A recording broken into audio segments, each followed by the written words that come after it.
अल्हम्दुलिल्लाह यार हम लोग गोरख फाइनली पहुंच गए। अभी इस वाले खेमे में हम लोग रुकेंगे इंशाल्लाह ताला। ये वाला खेमा, इसमें हम लोग रुकेंगे। बहुत ही कच्चा रास्ता है, वो मैंने अपने गोप्रो से बनाई है, इंशाल्लाह वो भी दिखाऊंगा मैं आपको। इंशाल्लाह खाना आ चुका है भाई, हज़रत खाना खा रहे हैं और खाने के बाद मैं आपको फिर व्यू दिखाऊंगा खेमे का इंशाल्लाह ताला। ये गोरख का है सीन। ये इस वक्त गोरख में जो खेमा हमारा है वो है, ये पावर बैंक रखा हुआ है, ये इसमें कुछ सामान वगैरह, ये मेरी पैंट वगैरह रखी हुई है, ये इन्होंने चार्जिंग का ऑप्शन दे दिया हमें। ये अलहसन भाई का स्लीपिंग बैग है, इसमें हमने स्लीपिंग बैग पर अपने बिछा लिए हैं। इस वक्त धोती के सुकून में हूँ मैं इस वक्त, और बकिया तनवीर भाई और उम्मीद भाई बाहर काम कर रहे हैं।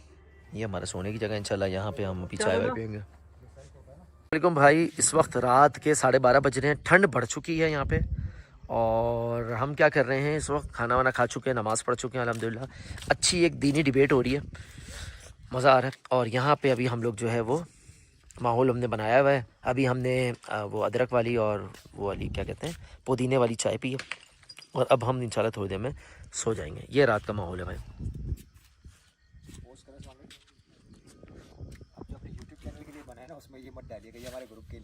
रात के इस वक्त हो रहे हैं 12:30, नमाज वगैरह पढ़ चुके हैं। सर्दी आप देख रहे हैं, हवा आप देख रहे हैं कितनी तेज़ चल रही है। आप देख रहे हैं ये बादल भी गुजर रहे हैं, अभी आपके सामने बादल एक गुजरा है, ठीक है ना।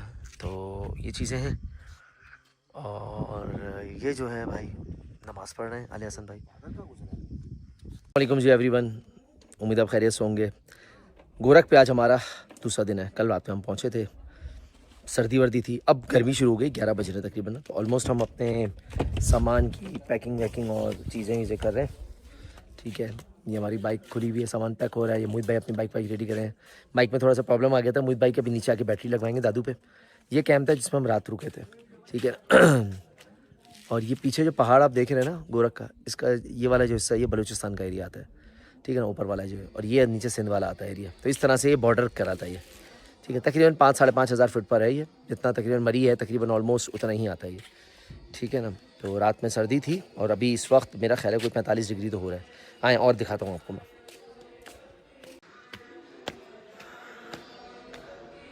ये अंदर का हिस्सा है गोरख का। ये हमारे साथी हैं। ये पीछे सिंध का एरिया नज़र आएगा आपको यहाँ पे। ये देखें सारे बादल हैं सिंध के।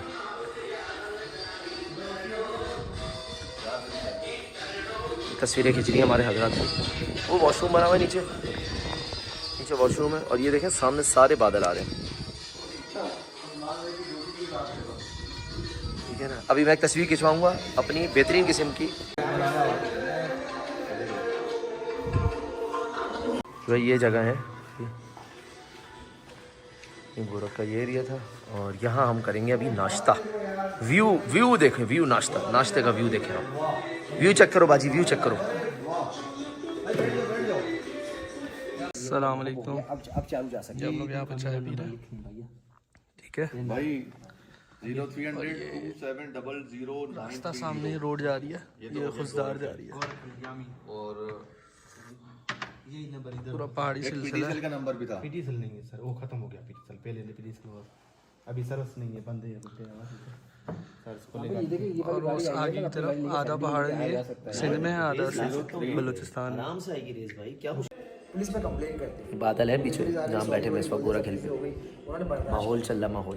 कुछ टाइम के बाद उन्होंने बोला कि चलो बेटा तेरा पाकिस्तान चक्कर लगा के आते हैं वेकेशन पे। बच्चे खुश के चलो बाप जो है ना वेकेशन पे लेके जाए। कहाँ पे बोलो? लंदन में। अच्छा यूके में। तो कह रहे जब जमीन पे रखो पूरा, आप लोग जमीन पे नहीं रखे उधर, वो वाला जमीन पे टच होना चाहिए, जो नहीं हो रहा, मुझ का भी नहीं हो रहा।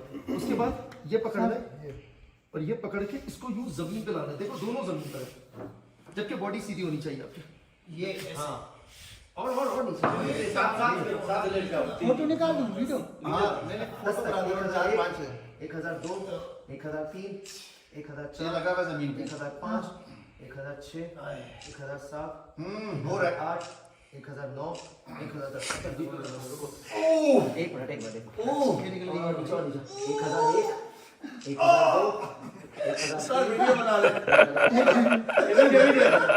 Oh my God, 1007, 1008, 1009। अब पकड़ इसको। इसको जमीन पे, ये जमीन पे रखिएगा बस, ठीक है। अब इसके ऊपर अपना हाथ रखिए खुद से, ये अच्छा जमीन पे आहिस्ता से झटके नहीं दे।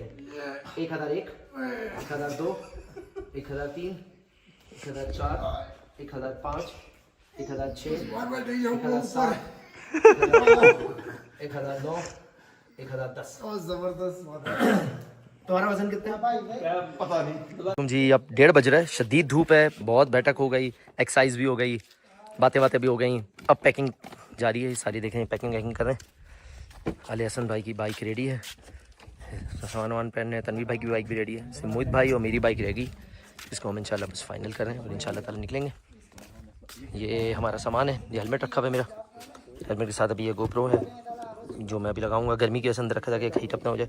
तरपाल अंदर रखनी है, ये मेरे कपड़े हैं ये रखेंगे अंदर। उसके बाद ये जो है वो नी पैड्स हैं, ये पहनने हैं, जैकेट पहननी है, ग्लव्स हैं, ठीक है ना। तो पैकिंग शुरू कर रहे हैं, तैयार हैं बिल्कुल निकलने के लिए। बाइकें भी रेडी हो गई हमारी, यहाँ से निकलेंगे इंशाल्लाह हम लोग। अब जैकेट पहननी है, हेलमेट पे लगा दिया कैमरा। 3 बोतलें भरने की थी ना इसको हमने। हाँ तो एक रख ली ना मैंने, 2 आप लोगों की रख लो। अस्सलाम वालेकुम भाई, इस वक्त हम बेनज़ीर व्यू पॉइंट पर हैं। ये जो एरिया कहलाता है सारा बेनज़ीर व्यू पॉइंट है, बिल्कुल टॉप है। सामने अगर मैं आपको दिखाऊं पहाड़ भी नज़र आ रहे हैं। और ये जो इलाका है इस तरफ का, ये सारा बलूचिस्तान का इलाका है, और इस तरफ का जो इलाका है ये सारा सिंध का इलाका है। अभी हम इस टॉप पे जाएंगे और यहाँ जाके भी देखेंगे कि मज़ीद आगे क्या चीज़ें हैं, ठीक है। 4 बाइकें हैं हमारी, ठीक है। तो अभी ये जा रहे हैं यहाँ से बाइक पे आगे आगे लेके जा रहे हैं, देखेंगे कैसे जाना है क्या है। यहाँ से जाएंगे, जाएं ले जाएं, पहले एक बंदा जाता है फिर देखते हैं बाकी कैसे जाते हैं, ठीक है। आए मैं आपको यहाँ से आगे का व्यू दिखाता हूँ, बलूचिस्तान का व्यू। ये है मेरे भाई सारा बलूचिस्तान का व्यू, ये जो आप देख रहे हैं ये सारा बलूचिस्तान है। खुजदार का एरिया कहलाता है ये। यहाँ से रास्ता जाता है पीछे से और आप तकरीबन 4 घंटे में खुजदार पहुँच जाएंगे इंशाल्लाह ताला, ठीक है ना। वड के ज़रिए, वड पे रास्ता निकलता है जाके आगे बकौलीन के यहाँ पे, ठीक है ना। ये सारी बलूचिस्तान की पहाड़ है और इस तरफ उधर मैं अगर दिखाऊँ आपको तो उधर सारे सिंध के पहाड़ हैं।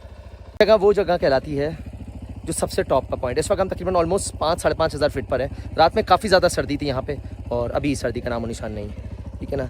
तो जो लोग IT प्रोफेशनल्स हैं, जो किसी भी इंडस्ट्री में काम करते हैं, पूरे हफ्ते काम करने के बाद, महीनों सालों काम करने के बाद आप लोग पैसे जमा करते हैं मरी नागान कागान जाने के लिए, मेरे भाई 2 दिन की छुट्टी निकाल के यहाँ पे भी आ सकते हो। मेरा बाइक का पूरा ट्रिप जो लगा है ना, खाना पीना वगैरह सब मिला के जो पर हेड आया है मुझे यहाँ पे ऑलमोस्ट कोई 10 से 11 हज़ार रुपये आया, मैक्स 11 हज़ार रुपये आया, इससे ज़्यादा आया ही नहीं यहाँ पे। जबकि आप किसी और के साथ आते हो 16-17 हज़ार रुपये लगते हैं। आराम से हमने एंजॉय किया, बाइक राइडिंग सब कुछ बेहतरीन किस्म का। आप पूरी फैमिली के साथ आ सकते हो। लोग यहाँ कल्टस और मेहरान लेकर भी आए हैं, तो अगर जिगरा है ला सकते हो ऊपर, तो बाइक गाड़ी भी ले आओ, कोई प्रॉब्लम नहीं है। गाड़ी में और सस्ता पड़ जाएगा शायद आपको, ठीक है ना। लेकिन एक बात हमेशा याद रखना कि अगर आप सारी ज़िंदगी पैसे कमा रहे हो, जॉब कर रहे हो, लेकिन उसके बावजूद भी आप कहीं निकल नहीं पा रहे हो, तो उन पैसों का कोई फ़ायदा नहीं है। क्यों? आप ज़िंदगी गुजार रहे हो, ज़िंदगी जी नहीं रहे हो। ज़िंदगी जीना इसे कहते हैं, ठीक है ना। मेरे साथ हर तबके के लोग मौजूद हैं यहाँ पे, अपना अपना टाइम निकाल कर यहाँ आए, छुट्टी लेने आए, ठीक है ना। तो इट्स अप टू यू कि आप अपनी ज़िंदगी गुजारते हो या जीते हो।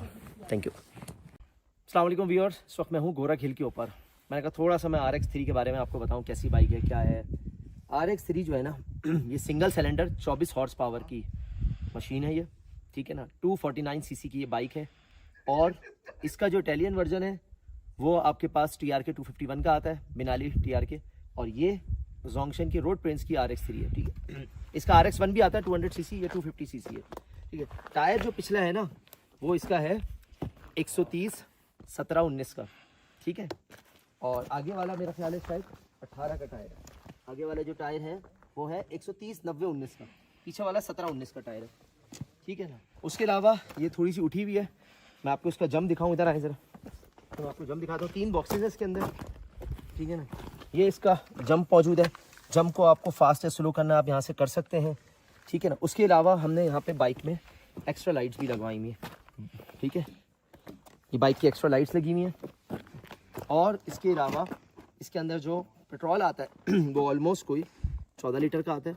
उसके अलावा रिज़र्व पे मैंने इसको खुद तकरीबन 80 किलोमीटर चलाई है, हब चौकी से लेके और तकरीबन जो है फारूक आज़म तक, ब्लॉक J तक, ठीक है ना। इसकी आप नॉइस आपको सुनवाता हूँ कैसी है क्या है, ठीक है। बॉक्सेस का साइज़ बहुत बड़ा है, तो साइजेस में बॉक्सेस के आगे रेडिएटर भी लगा हुआ है। रेडिएटर दिखाइएगा जरा इनको, आगे दिखाएं। ये ऑयल कोल्ड इंजन है, देखें ऑयल कोल्ड है यहाँ पर। ये रेडिएटर लगा है गाड़ी का इसका, जिसको ठंडा करता है। उसके साथ ऑयल इसका जो गुजरता है पास होने के लिए, देखें सारा ऑप्शन इन्होंने दिया हुआ है, ठीक है ना। और ओ रिंग की चेन्स लगी हुई है इसके ऊपर। और इसमें जो डबल स्टैंड है ना वो नहीं आता, डबल स्टैंड अलग से हमें लगाना पड़ता है, वो हमारे डब्बे में रखा हुआ है। बाइक की आवाज़ में सुनवाता हूँ आपको, जरा करीब आए जरा।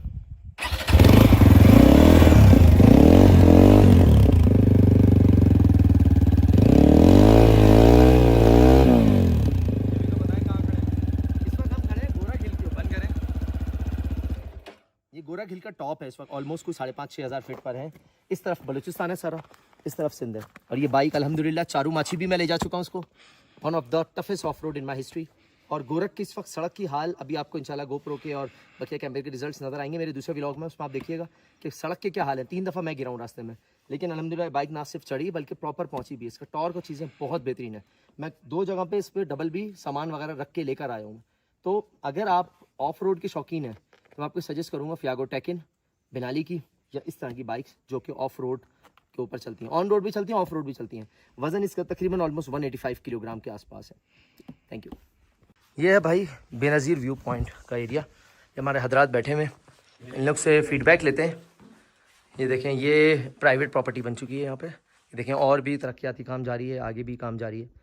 तो ये प्राइवेट प्रॉपर्टी हो चुकी है। इधर बलूचिस्तान है, इधर सिंध है, बीच में आप है। तो कैसा लग रहा है आलिया हसन भाई आपको पहली दफ़ा हमारे साथ आने में? कुछ थोड़ा सा रिव्यू बताएं शरदिल के हवाले से। मुश्किल था रास्ता, और लेकिन वर्थ इट है। जब ऊपर आए ना तो कम लोगों में ज़्यादा मज़ा है या ज़्यादा लोगों में है मज़ा? यार कम लोगों में ना, मतलब आप अपने लिहाज से चीज़ें कर लेते हो कि यार इधर जाना है, ये कर लेते हैं, ये कर लेते हैं। ज़्यादा लोगों में ना फिर वो एक ही, मतलब आपको दिल चाह रहा है यार यहाँ थोड़ा रुक लो, ये कर लो, वो कर लो। हमारे हरदिल अजीज तनवीर साहब भी आए हैं, लेकिन इनकी साथी इनके साथ नहीं आई। तो कैसा फील हो रहा है? अच्छा लग रहा है, यकीन जाने। मैं यही सोच रहा था कि भाई अगर साहब रास्ते में होते तो एक तो हम अपने आप को संभाल रहे, फिर उनको संभालना पड़ता, और फिर बोलते हम कोई गुलाम है क्या?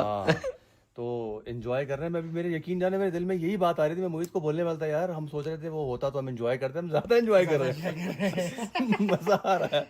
बहरहाल अगले और मोहित भाई आप बताइए, ये दूसरा विजिट है RX3 के हवाले से बताएं, कैसा रहा रिव्यू आपका यहाँ पे चारू के बाद? चारू की बात है कि सबसे पहले हम आए थे ना उस मामले में, आपको याद होगा आप टेकिन पे थे और मैं अपनी GR के ऊपर था। हाँ, GR का सबसे बड़ा इशू जो था ना वो टॉर्क तोड़ने का था। वो जो है ना हाइट के ऊपर घुट रही थी गाड़ी। CB 150 का तो मुझे पता नहीं, क्योंकि भाई चला रहे, भाई को पता होगा। अच्छा, उस्मान अरबाब के पास उस वक्त थी मेरे ख्याल से ये वाली अपना क्या कहते हैं GS 150 थी, और मेरे पास अपना GR 150 थी। लेकिन बड़ा मज़ा आया चला के बाइक, और इस बाइक का टॉर्क हैवी बाइक है। जब आप हैवी रोड पे इसको चलाते हो ना तो बम्प वगैरह भी फील नहीं होते आपको, और काफ़ी स्मूथ चलती है। और सबसे बड़ी बात यह है कि देखें पहाड़ों के ऊपर जो है ना, हमें चाहिए ऐसी क्रॉस ट्रेल गाड़ियाँ होती हैं जो नीचे से थोड़ी सी ऊंची हो, पत्थर वत्थर इस पर ना लगे, क्योंकि इस टाइप के जो ऑफ रोड होते हैं ना वहाँ पे पत्थर ज़्यादा होते हैं, और फिर कीचड़ भी होती है वहाँ पर, छोटे छोटे ग्रैनुल्स होते हैं जो कि डिस्टर्ब करते हैं छोटी गाड़ी को, उड़ के लगते हैं।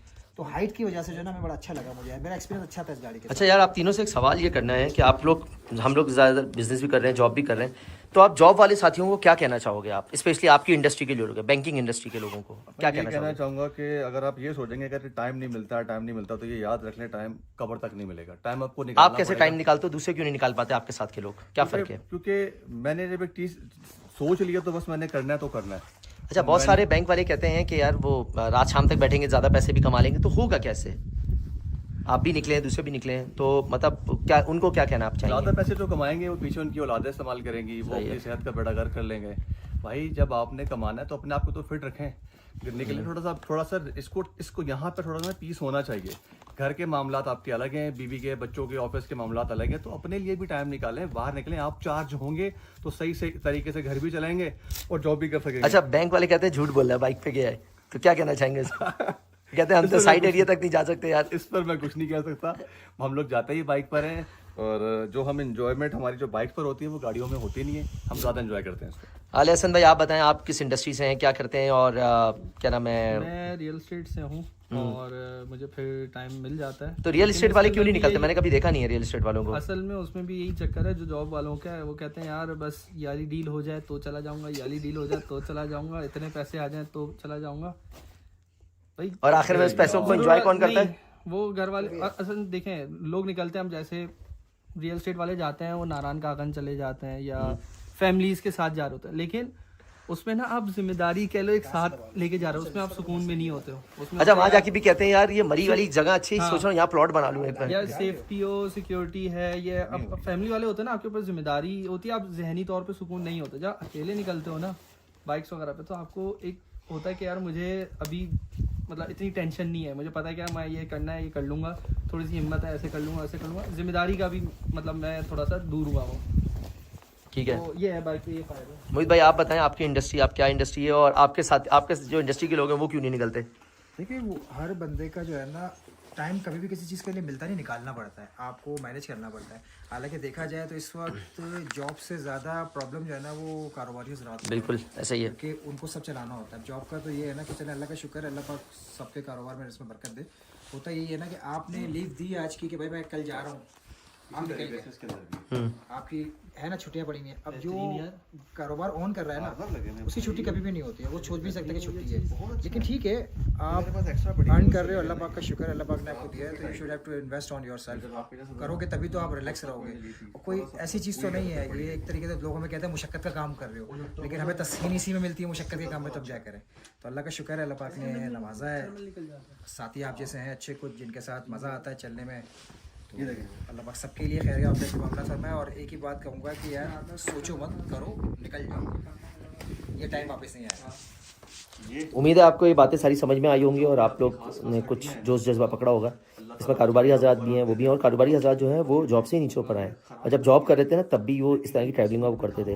बाथरूम मिलेगा नहीं बहुत सारी जगहों पे, आपको रहने के लिए कमरे नहीं मिलेंगे, तो कमरे भी छोड़ने पड़ेंगे, बाथरूम भी छोड़ना पड़ेगा। बाथरूम दिखा देता हूँ कहाँ है, यहाँ पे आपको वॉशरूम का कहीं इंतजाम करना पड़ेगा खुली हवा में, ठीक है ना, ये जगह है। तो अगर ऐसी जगहों पर आप आ सकते हो और इन बाइकों पर आ सकते हो या गाड़ियों पर आ सकते हो तब तो वर्थ इट है। और अदरवाइज़ पे जो घर का बिस्तर है वो भी यहाँ मिलेगा आपको, फिर उतने पैसे खर्च करो तो फिर एंजॉय नहीं कर सकोगे भाई। अब हम जा रहे हैं आगे, ये बलूचिस्तान एरिया, ये सिंध एरिया, ठीक है ना, इधर भाई ये देखो, ये सारा बलूचिस्तान है, खुशदार का एरिया है। इससे भी डेंजर है ये क्या है ये? वो फ्लाइंग फॉक्स, जिप लाइन, ये मैंने की है, सारा बलूचिस्तान है। रिजर्व लोकेशन आ चुकी है, ये बंद हो चुकी है, लेकिन जगह माशाल्लाह बहुत खूबसूरत है, फैमिली के लिए अच्छी है ये जगह जो है। तो अब क्योंकि किसी की प्राइवेट प्रॉपर्टी हो गई तो इस तरह मुनासिब नहीं है जाना, हम यहाँ से अब हम वापसी की तरफ जाएंगे। देखें ये भी बना हुआ ऊपर माशाल्लाह। और उनकी बहनों, हम वापसी के रास्ते में थे गोरख के, तो हमारे तनवीर भाई ने तो रानी कोट का मना कर दिया था, लेकिन मैंने कहा भाई हम कोई गुलाम है जो हम सुनते रहेंगे, तो हम यहाँ नहाएंगे। ये है जगह भाई नहाने वाली। अभी हम कच्छे अच्छे पहनेंगे और यहाँ डुबकी मारेंगे यहाँ हम लोग, ठीक है। बेहतरीन किस्म का पानी, देखे वो रहा झरना, ये रहा, इसको कहते हैं तनवीर वाटरफॉल।